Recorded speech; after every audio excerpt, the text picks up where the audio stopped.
아침 건강한 시사 김경래의 최강시사. 네, 김경래의 최강시사 듣고 계십니다.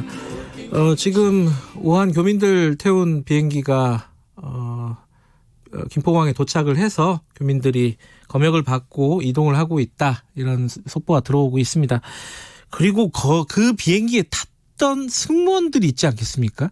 그 승무원들은 자가격리 조치가 시행이 된다고 합니다. 이 승무원들이 위험을 무릅쓰고 사실 간 부분인데 자원을 했다 그래가지고 또 이게 많이 화제가 된 바가 있습니다. 관련된 얘기를 대한항공 직원연대 지부 여성부장을 맡고 계십니다. 대한항공 편성화 승무원과 함께 연결을 해보겠습니다. 안녕하세요. 예, 안녕하세요.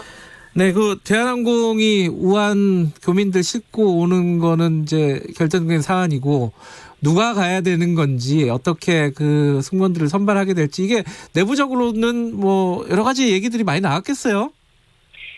아무래도 저희가 갈 거는 예상을 하고 있었고, 그렇다 네. 보니까 누가 가는지에 대해서 관심이 많긴 했죠. 그리고 네. 저희가 가고 싶다고 다 가는 것도 아니고, 네. 며칠 날 전세기가 떠야 되고, 그리고 그게 가능한 사람들이 또 정해져 있잖아요. 그렇죠. 스케줄이 정해져 있으니까. 스케줄이 정해져 있고, 이게 갑자기 긴급하게 돌아가다 보니까 네. 그런 사람들이 좀 관심을 가지고 지켜보고 있었어요. 예. 그 승무원들 지금 뉴스 보니까 2주 동안의 자가격리를 한다고 하는데, 이것도 굉장한 어떤 본인의 피해를 감수하는 부분이겠어요?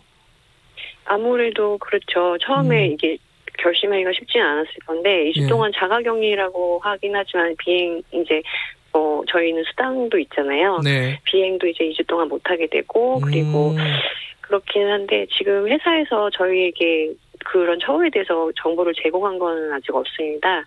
그래요? 예. 그리고 지금 스케줄표를 제가 우한 다녀오시는 분을 한 분을 봤는데, 예. 다녀와서 이틀 쉬고 바로 다른 빈 스케줄이 배정되어 있는 것을 봤거든요. 그래서 아직까지는 확실하게 조치가 이루어지고 있지 않은 것 같은데, 이거는 우리 직원연대 지부에서 끝까지 관심을 가지고 지켜볼 예정입니다. 아니, 물론 이게 뭐 보상을 받으려고 한 행동은 아닐 거긴 하지만은, 그래도 이렇게 위험 지역에 갔다 왔으면은 일정 정도의 뭐 수당이라든가 이런 건 좀 있어야 되지 않을까라는 생각도 있는데, 상식적으로 그런 얘기는 없는 모양이죠, 회사에서? 그거까지는 구체적으로 이야기된 바가 없는 것 같고요. 네. 저희 지부 쪽으로는 이렇게 확실하게 회사가 이렇게 정보를 전달해 준 거는 아직까지는 없는 네. 상태이긴 하거든요. 근데 저희들은 어쨌든 충분히 결심을 가지고 네. 한 거고 하기 때문에 충분한 이런 것들이 이루어져야 예. 된다고 생각하거든요. 그래서 계속 지켜볼 생각이에요. 이게 누군가는 꼭 해야 될 일이기도 하고, 그 갔다 오신 분들 굉장히 고생하셨고 고마운 마음이 아마 국민들이 다 클 겁니다. 그런데 이게 그 대한항공 노조 간부들이 승무원 자원을 했다고 보도가 많이 나왔어요. 이거는 어떤 방식으로 이루어진 건가요? 노조 간부들이 간 거는 맞는데, 저희 대한항공에 노조가 2개가 있어서 저희 지부 간부들은 아니고요. 네. 그 대한항공 노동조합 간부들이 자원해서 네. 전세기에 일부 탑승한 걸로 알고 있습니다. 예. 그리고 승원 팀장님들도 탑승한 걸로 알고 있거든요. 이게 쉽지 않은 결정이었을 텐데, 네. 그들이 희생하고 그 용기에 저희 국민으로서, 그리고 같은 승무원으로서 감사하고, 그리고 그 결정에 대한 존경을 표하는 바이고요. 네. 근데 이제 그 과정에서 약간 아까 말씀드렸던 것처럼 30, 31일에 간다. 그래서 그때 가능한 승무원들이 있을 거 아니에요. 예. 그 승무원들한테 이제 중간 관리자들이 직접적으로 1대1로 전화를 해서 갈 수 있냐고 이렇게 확인을 한 것으로 알고 있습니다. 네. 그래서 그런 경우에 이제 집에 어린이들이 있고 개인 사정으로 못 가는 승무원들이 있을 거 아니에요. 그렇죠. 그분들은 좀 힘들다고 얘기를 했는데, 아마 그분들도 아마 마음이 많이 무겁고 부담스러웠을 거라고 생각이 들거든요. 네. 그래서 처음부터 공개적으로 지원자를 모집하는 것이 어땠을까 하는 아쉬움이 좀 있기는 합니다. 그래서 예. 제 주위에도 30, 31일이 휴무임에도 불구하고 가고 싶다고 자원하는 경우가 있을 정도로 자원하는 사람들이 많이 있었거든요. 예. 오히려 승무원들은 자원하는 분위기가 좀 있었는데, 실제로 처음에 진행됐던 것들은 좀 강요하는 그런 분위기도 좀 있었다 이런 말씀이시네요, 그죠? 약간 아름아름으로 그리고 상위 직급자가 직접적으로 전화를 하면 네. 아무래도 부담이 있을 수 있죠. 예. 근데 한 가지 좀 여쭤보고 싶은 게 조원태 회장이 전세계 탔어요, 결국은? 이거 약간 논란이 있었잖아요.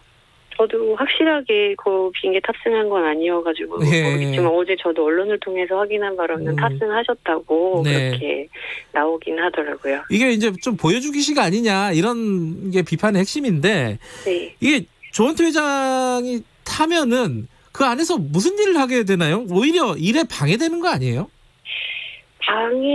방해까지는 잘 저는 모르겠고 사실 보여주기식이라고 하기도 하지만 네. 이렇게 뭐 같이 탑승하는 것까지도 어려운 결정이긴 하잖아요. 네, 그런 네. 결정 자체로는.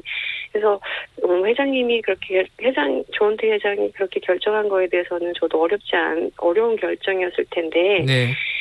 감사한 마음이 있고요. 네. 다만 이제 지금 우한 전 세계 탑승한 승무원들뿐만이 아니라 네. 지금 이 시간에도 많은 중국 노선이랑 다른 노선들에서 열심히 일하고 있는 승무원들 그리고 네. 온선 정비들 지금 본인 자리에서 묵묵히 사명감을 가지고 일하고 있는 직원들이 많거든요. 네. 그런 직원들도 잊지 말아주셨으면 하는 바람이 개인적으로 있습니다. 그럼요. 근데 지금 이게 방금 말씀하셨잖아요. 이번에 우한 전 세계뿐만 아니라 중국 노선들이 좀 있지 않습니까? 이게 좀 줄어들고 있긴 하지만은 그런데 이 승무원들의 안전 문제 이런 부분들은 어떻게 지금 어떤 대책들이 마련되고 시행되고 있습니까? 사실 이렇게 전염병이 전 세계적으로 유행한 게 처음은 아니지 않습니까? 그렇죠. 예, 메르스도 있었고, 예. 메르스도 있었고, 에볼라도 있었는데 이게 여러 가지 사건들을 통해서 학습이 되었어야 되고 좀 더 빠르게 실행이 되었어야 된다고 생각을 하는데 네. 지금 이번에 폐렴이 발생을 하면서 좀 회사에서 적극적으로 이렇게 응대를 하지 못했다고 생각을 하거든요.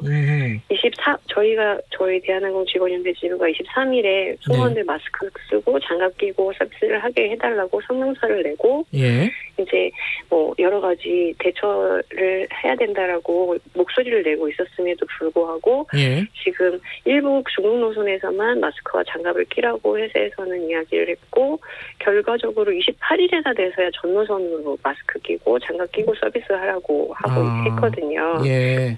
그 28일이면은 우한이 봉쇄 조치가 내린 그 즈음이네요.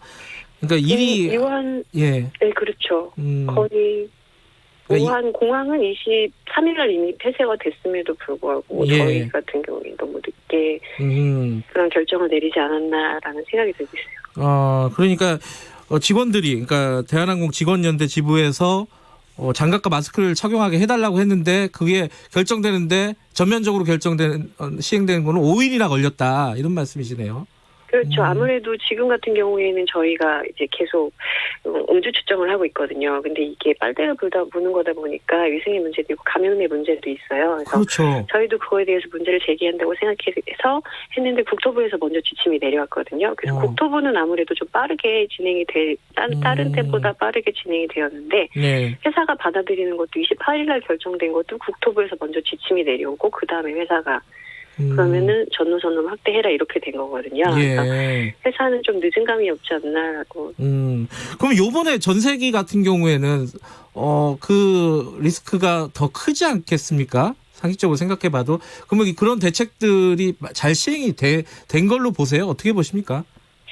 어쨌든 지금 같은 경우에는 승무원과 승객 간의 접촉을 최소한으로 하고, 그리고 방호복을 입고 있고, 그리고 그 비행기가 도착해서 문을 여는 운송 직원도 이제 방호복을 입고 문을 열게 되고 하다 보니까 어쨌든 이제 나라하고 같이 협조해서 한 거다 보니 좀 그래도 맞게 이루어지지 않았나.